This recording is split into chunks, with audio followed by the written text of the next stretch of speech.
ومن اصدق من اللہ قیلا ومن اصدق من اللہ حدیثا، اللہ سے بڑھ کر کس کی بات زیادہ سچی ہو سکتی ہے؟ اللہ سے بڑھ کر کس کی بات زیادہ، کس کا بول زیادہ مضبوط، وزنی اور قیمتی ہو سکتا ہے؟ ہے کوئی کائنات میں؟ اللہ کے بعد اگر پوری کائنات میں عظمت، مقام، مرتبہ ہے تو رسول اللہ صلی اللہ علیہ وسلم کا ہے، تو رسول اللہ سے بڑھ کر بھی کسی کی بات سچی نہیں ہے۔ جو انہوں نے کہا ہے وہ ہوگا، جھوٹ نہیں کہا۔ آپ نے کیا فرمایا کہ اللہ کہتے ہیں کہ 3 آدمیوں کی طرف قیامت کے دن میں رحمت کی نگاہ سے نہیں دیکھوں گا۔ ان میں سے پہلا آدمی وہ ہے جو اپنی شلوار کے نیچے اپنے ٹخنے چھپاتا ہے، جو اپنی، کتنی آسان سی بات ہے، مشکل ہے لیکن معاشرے میں آج کتنے پھیل چکی ہے۔ اور مرد نے چھپا لیا، عورت نے ظاہر کر دیا، ظاہر کر دیا۔ آپ دیکھیں، معاشرے میں دیکھیں، مشاہدہ کریں، کہاں سے کہاں ہم کتنے گرتے جا رہے ہیں۔ اب عورت ٹخنا چھپانے کو عیب سمجھ رہی ہے اور مرد ٹخنا ظاہر کرنے کو عیب سمجھ رہا ہے۔ عورت اگر ٹخنا چھپاتی ہے اس کو عار دلائی جاتی ہے، مرد اگر ٹخنا ظاہر کرتا ہے اس کو عار دلائی جاتی ہے۔ اور دوسرے نمبر پر آپ نے ارشاد فرمایا کہ جس کی طرف اللہ تعالی رحمت کی نگاہ سے نہیں دیکھیں گے۔ یہ تو چھوٹے چھوٹے کام ہیں، اب وہ نہیں کہ وہ جو بڑا زناکار ہوگا جی، سود کھانے والا ہوگا جی، چوریوں میں مبتلا ہوگا جی، یہ ہوگا جی، وہ ہوگا، وہ بہت بڑی باتیں ہیں۔ یہ جو عمل ہے ایسا عمل ہے جس میں امیر غریب، چھوٹا بڑا، مرد عورت، مجھ سمیت سارے شامل و شریک ہیں۔ رسول اللہ کا ہی فرمان میرے اور آپ کے لیے ہی یہی ہے۔ دوسرے نمبر پر آپ نے فرمایا کہ تاجر جب جھوٹی قسمیں کھاتا ہے اپنی چیز بیچنے کے لیے، اتنی اعلیٰ ہے جی، فلاں کوالٹی کی ہے جی، فلاں کمپنی کی ہے جی، فلاں جگہ سے ہے جی، گاؤں کو اتنے میں دیتے ہیں جی، استاد یا ہمارے ساتھ صحیح جھوٹ بولتے ہیں، ہمیں صحیح برخلاتے ہیں۔ وہ کہتے ہیں استاد مولی صاحب سمجھتے نہیں ہیں، استاد ہم سمجھتے ہیں۔ استاد جی باہر 150 دے دیں تو 130 دے دیں، احسان کے احسان 10 روپے اس میں بھی کما لیتا ہے۔ کوئی چور تھا نا، چور، اس نے ایک جگہ سے، چور بھی عجیب ہوتا ہے نا، اس نے ایک جگہ سے کپڑا چوری کیا، تھان پورا اٹھا کے لے گیا نا، تھان اٹھا کے لے گیا، راستے میں کہتا ہے یار اس میں بھی اس نے کوئی کمایا ہوگا، اس میں بھی اس نے دیا کچھ نہیں، اس کا اٹھا کے لے کے گیا ہے۔ لیکن پھر معاشرے ایسے بن چکا ہے کہ ہاں، ہمیں اگر کوئی کہے کہ استاد جی آپ کے لیے یہ والی بات نہ کہا کرے، استاد جی 150 کی ریٹ ہے، 150 دے دے بس، یا تو 150 لے لیں، اگر استاد جی کرنا ہے آپ کے لیے کرنا ہے، پھر کہ استاد جی لے جاؤ بس، یا پیسے دو یا لے جاؤ، دوسری بات نہ کرو۔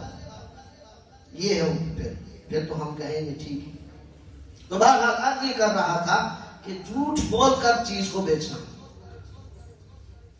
یہ کیا ہے؟ اللہ اس تاجر کی طرف کیوں؟ وجہ کیا ہے؟ کبھی سوچا ہے؟ رسول اللہ کا دوسرا فرمان آپ کو سناؤں کہ آپ نے کیا ارشاد فرمایا؟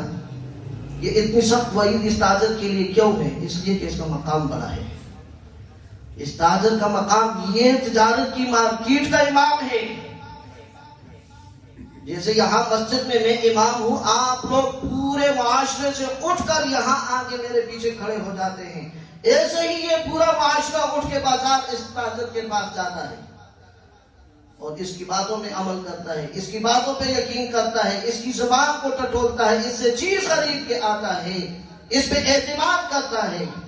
اور جب یہ جھوٹ بولتا ہے تو اللہ نے فرمایا میں اس کی طرف کبھی رحمت کی نگاہ سے نہیں دیکھوں گا، وَلَا يُكَلِّمُهُمْ، اور نہ ان سے باتیں کروں گا، نہ ان سے کہو اللہ ہم سے باتیں نہ کرے، اللہ ہمیں نہ دیکھے۔ قیامت کے دن کس کے پاس جائیں گے؟ کہاں جائیں گے؟ کس طرف پہ جائیں گے؟ دنیا میں تو چلو 100 بہانے ہیں جی، فلاں کے پاس گئے، فلاں کے پاس گئے، فلاں کے پاس گئے، لیکن وہاں تو کچھ بھی پھر نہیں ہوگا۔ تو تو دوسرا ارشاد تاجر کا مقام کیا ہے، مرتبہ کیا ہے؟ رسول اللہ نے دوسری حدیث میں تاجر الصدوق، سچا جو تاجر ہوگا. لیکن ایک دوسرا جو ہمارے معاشرے میں جھوٹ پھیلا ہوا ہے، دوسرا استاد جی کوڑ نہ ہاتھ کماؤ کو تو جھوٹ نہ بولے تو کمائی کہاں سے؟ اسے سارا دن یہاں بیٹھے رہے، سارا دن یہاں یہ کرائے بھی دینا ہے، فلاں بھی دینا ہے. بھائی جھوٹ نہ بول، لاکھ روپے مہنگی بیچ، جھوٹ تو نہ بول. کمانے سے تو اللہ نے منع نہیں کیا، سچ بول کے کما، معیار پیدا کر کے کما. رسول اللہ نے تو تجارت کی ہے، یہاں تک کہ آپ تو یوں حدیث میں آتا ہے رسول اللہ ان سے بڑھ کر کوئی عزت مقام مرتبہ والا نہیں تھا، ان سے بڑھ کر کسی کا خاندان نہیں تھا، ان سے بڑھ کر کسی کا گھرانہ نہیں تھا، ان سے بڑھ کر ان کی بیویوں سے بڑھ کر کائنات میں کوئی عورت پیدا نہیں ہوئی، ان کی اولاد سے بڑھ کر کائنات میں کسی کی اولاد آج تک پیدا نہیں ہوئی، نہ ہو سکے گی. لیکن اتنا عظیم باپ، اتنا عظیم نانا، اتنا عظیم پیغمبر، اتنی عظیم شان، پوری کائنات کا سردار کیا کہتا ہے؟ میں نے پیسوں پر مکہ کی لوگوں کی بکریوں کو چرایا ہے، میں نے اجرت پر مکہ کے لوگوں کی بکریوں کو بھی چرایا ہے. میرے آپ پھر کیوں شرمائیں؟ میرے آپ پھر کیوں جھوٹ بولیں؟ میرے آپ کیوں معاشرے میں اپنے کردار کو خراب کریں؟ رسول اللہ نے کیا ارشاد فرمایا؟ جو تاجر سچا ہوگا، سچا ہوگا، اللہ تعالیٰ کل اس کو قیامت کے دن انبیاء کی کرسیوں پہ بٹھائیں گے. جہاں مقام اتنا ہے تو وہاں اس لیے نہ کہ جو عالم بعمل ہوگا اس کا حشر انبیاء کے ساتھ ہوگا، جو بعمل نہیں ہوگا ذلیل و خوار ہوگا. کیوں؟ جس کا سٹیج جتنا بڑا ہے، لیول جتنا بڑا ہے، سٹیٹس جتنا بڑا ہے، اس کے لیے مار بھی اتنی ہے، مار بھی ہے اس کے لیے. اب بہت سے رسول اللہ نے کیا فرمایا؟ فطوبی للغرباء، یہ غریبوں کے لیے خوشخبری ہو، کیونکہ اسلام ابتدا میں غریب تھا، ایک زمانہ آئے گا یہ پھر غریب ہو جائے گا. کیا مطلب؟ اسلام حدیث میں آتا ہے اسلام ایک زمانہ تھا غریب تھا، یعنی جب رسول اللہ کو مبعوث کیا گیا آپ نے اسلام کی دعوت دی. غریب کسے کہتے ہیں؟ جس کو کوئی جانے نہ، جس کو کوئی پہچانے نہ، جس کے ساتھ کوئی تعلق نہ رکھے، اسے غریب کہتے ہیں. اور تو اسلام جب ابتداءً آیا لوگوں کے سامنے پیش کیا گیا، ہر ایک نے منہ موڑ دیا، ہر ایک جو اسلام کی دعوت جس کو دی جاتی وہ منہ موڑتا تھا. لیکن زمانے نے دیکھا، پھر وہ زمانہ کرتے کرتے یہاں تک کہ دنیا کے 3 حصوں پہ اسلام کے جھنڈے لہرائے گئے. امیر معاویہ رضی اللہ تعالیٰ عنہ کے زمانے میں پھر چلتے چلتے پھر رسول اللہ نے فرمایا ایک زمانہ ہے کہ اسلام پھر غریب ہو جائے گا.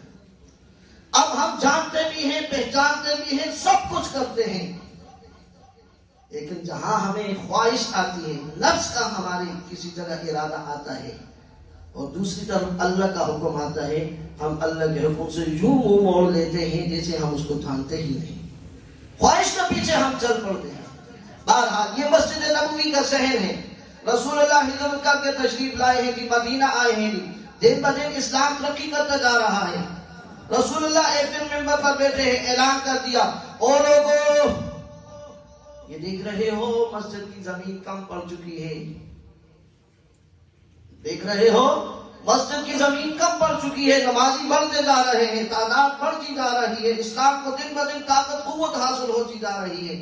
میرا جی چاہتا ہے، میرا جی چاہتا ہے کہ ایسے کیا جائے، یہ بائیں طرف ایک دوست کا پلاٹ ہے، اس کو خرید لیا جائے، مسجد میں شامل کر دیا جائے، جو اس کو خریدے گا، جو اس میں حصہ ڈالے گا، قیامت کے دن میں اللہ سے اس کے لیے محل لے کر دینے کا وعدہ کرتا ہوں.